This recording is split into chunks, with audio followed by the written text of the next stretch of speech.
Hey guys, this is Rich Sounds. Welcome to this tutorial on Mixer Basics in FL Studio.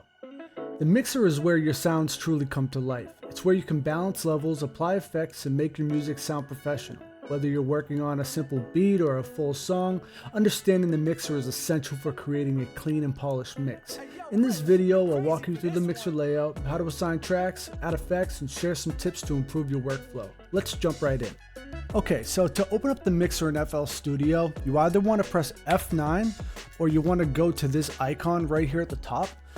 If you don't know what any of these icons are, a little pro tip, if you go over here, this is your hint panel. So anything you scroll over to, if you watch in this panel right here, it'll tell you exactly what it is. Okay, so let me break it down for you. Each vertical strip within the mixer, these are called your mixer tracks. They have a volume fader, they have a panning knob, you can change the stereo width, and you also have to the right, this is going to be your effect slots. The one all the way to the left right here, this is going to be your master channel. This is where all the audio is summed up before being sent out for your final mix. And then finally, we have our volume meters, which are these little rectangles right here. Those are going to give you the loudness of each track, and this is super helpful for when you're balancing your mix. Once you're familiar with this layout, you'll find it much easier to work with your sounds. Now let's talk about assigning your sounds to the mixer. Every sound you create in the channel rack needs to be routed to a mixed track if you want to control its volume, add effects, and pan it. So here's how to do it. So the first thing you want to do is you want to go to your channel rack. You can either hit F6 or you can go to this icon right here at the top and you want to click on that. Now, if you look to the left of every sample here that I'm using, there's going to be a little drop down here from 1 to 2. And if you can see on the mixer how it's changing between each mixer track, we're going to set the first one to 1, 2, 3, and so forth. You can do it that way. I'm going to show you an easier way as well. Let's bring those all back down to 0. Now, if you highlight each one of these, so they're all green, just click and drag from top to bottom. You want to right click on the first mixer track. You want to go to channel routing and then routing starting from this track. And if you do that, it automatically will name each mixer track as well as send the audio through there. So let's take a listen and I'll show you how these meters are working.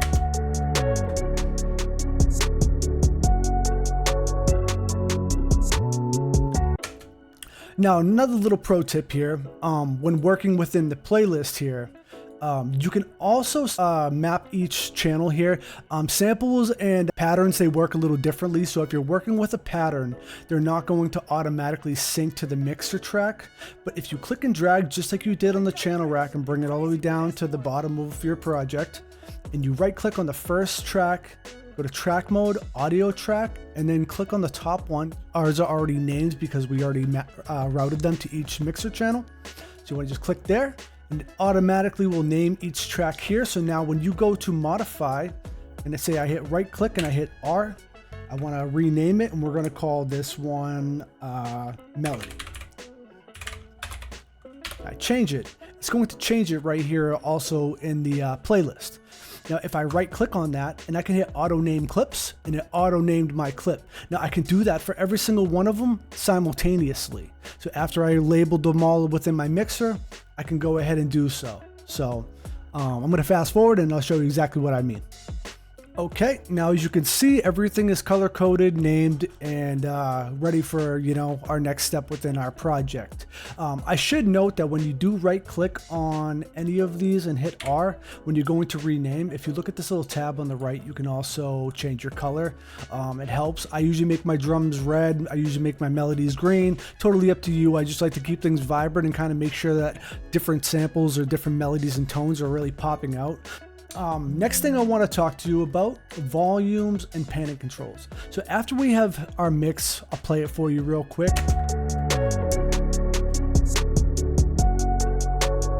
You can kind of see how it's kind of loud. So the first thing I like to do is I like to hold control and I'll hover over all of my melody and I just bring it all down and I'm looking at my master channel over here to make sure that nothing is peaking, so I try to bring everything down below like to a safe level, typically between -6 and 3 decibel, because once you start adding effects, you're going to notice that they're going to start putting some volume and some beef into some of your sounds. So you really kind of want to bring it down and give it some headroom so that way you have some room to mix and you're not going to be clipping.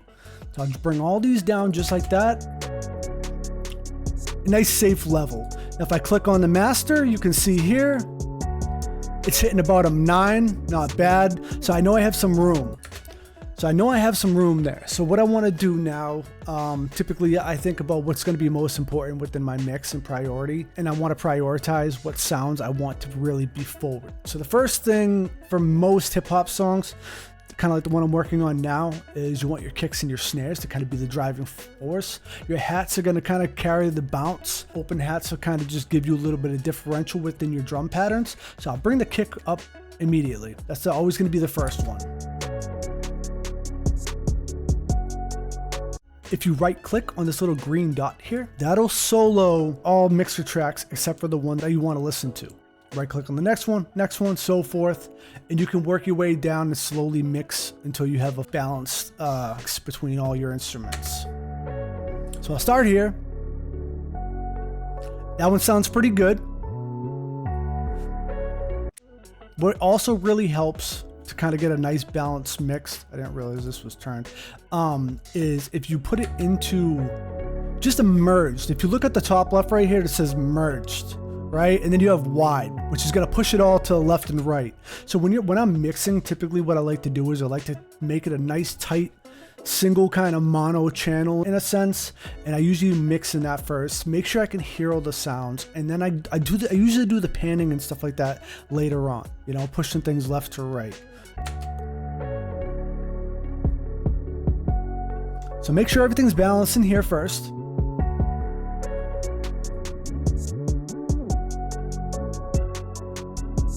Okay. Make sure you can hear everything. You don't want your hats overpowering too much. They're kind of going to be in the background and push to the left and right, get them out of the way. Whenever you're dealing with hi-hats, typically you want to have them pushing left and right, maybe changing pitches a little bit as well. It's totally up to you how you do it, but you always kind of want to have those kind of off to the side. You want the driving force of like the kick and the snare. Now there's no one way to do things. Your sound is going to be your sound, so trust your ears. But something that I've kind of noticed is you're going to get a lot less of a busy signal if you have things kind of pushed out and your kick and snare kind of in the center. So if I just push those a little bit to the left and to the right, you're not going to hear too much right now because it's in mono. But as soon as I put it like this, now you can hear everything.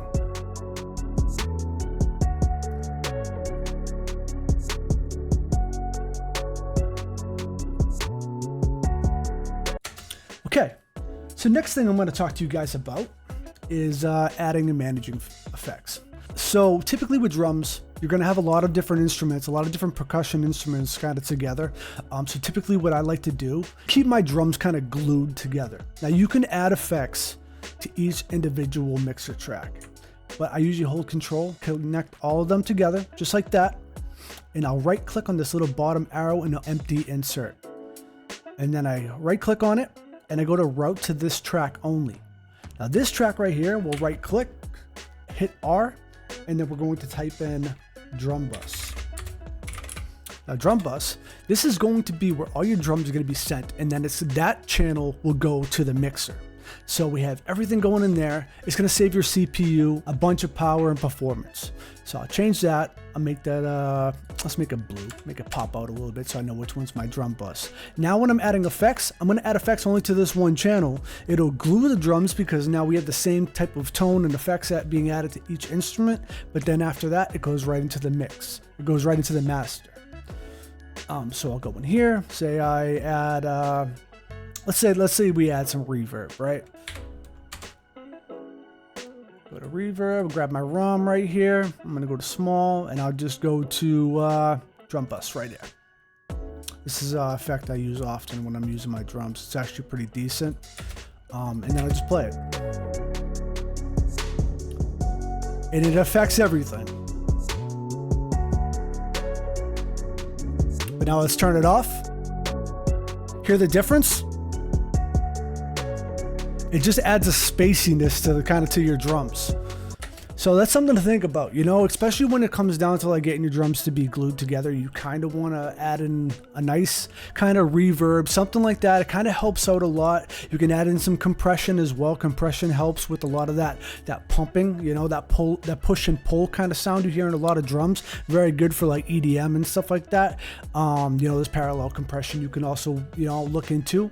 I might save that for a later video. It's kind of in depth when it comes down to parallel compression. Plus it'll give me more reasons to make more videos. Okay, so now I want to show you guys a project that I've actually been working on. This one I just kind of did as a reference, but I'm going to show you a track that's some kind of fully put together, fully arranged, and you can kind of see the amount of differences in which you can do with the mixer. The sky's kind of the limit.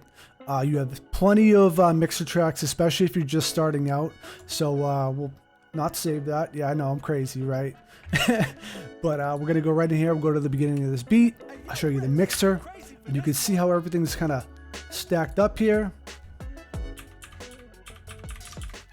A good little thing I will show you too is see how I have these separator lines right here. So I have the guitars, the chimes, the horns, and then I wanted to separate it from my drums. If you right click on any of these mixer tracks and you scroll down, you're gonna see right there that there's a separator bar. If you click on that, it'll just put a little divider there. So you have effects sends, your drum bus, stuff like that. I can right click, put another separator right there. So I have my effects separate from my drums separate from my other instruments. So that way I kind of can sort and, compartmentalize what I'm looking at, and I don't get too lost within my own mix. Everything's nice and color coded. It's super important to stay very organized. You can see my mixer levels. Don't try to crank everything up in your mixer. You know what I mean? A lot of these effects and a lot of the compressors and stuff like that, that's going to give you your thumps, and it's going to bring up a lot of your perceived loudness. So mess around with a lot of different effects, and the stock plugins are plenty good enough. I'm kind of like a VST snub, so I kind of got to grab as many plugins as possible. But you can see in a mixer, see how things are leveled out, and go from there. I also put some effects on here.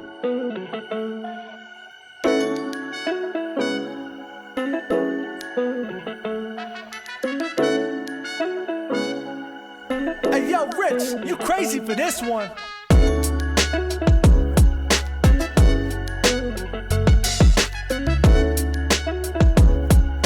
Another thing I wanted to actually mention is down here, you see these little golden kind of lit up icons right here? Those are your plugins. So if you ever want to listen to a track, right? Say we right click on this, we solo it, so we can just kind of hear it. We're just going to hear the guitar. Now if I right click on this right here, this is going to bypass. It's going to turn off all the plugins on that channel. I will tell you, when you're recording something like that and you have a lot of effects going on, but you got to go back in there and record, you end up with a bunch of latency. So what I usually do is I'll turn these off.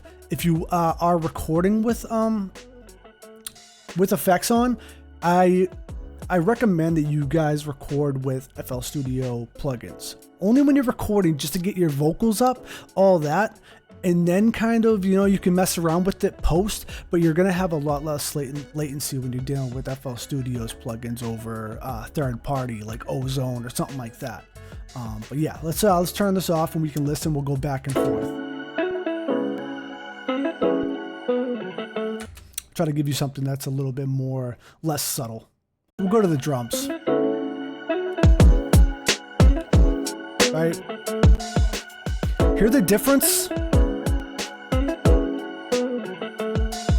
With no effects on, and then with the compressor and a little BX enhancer.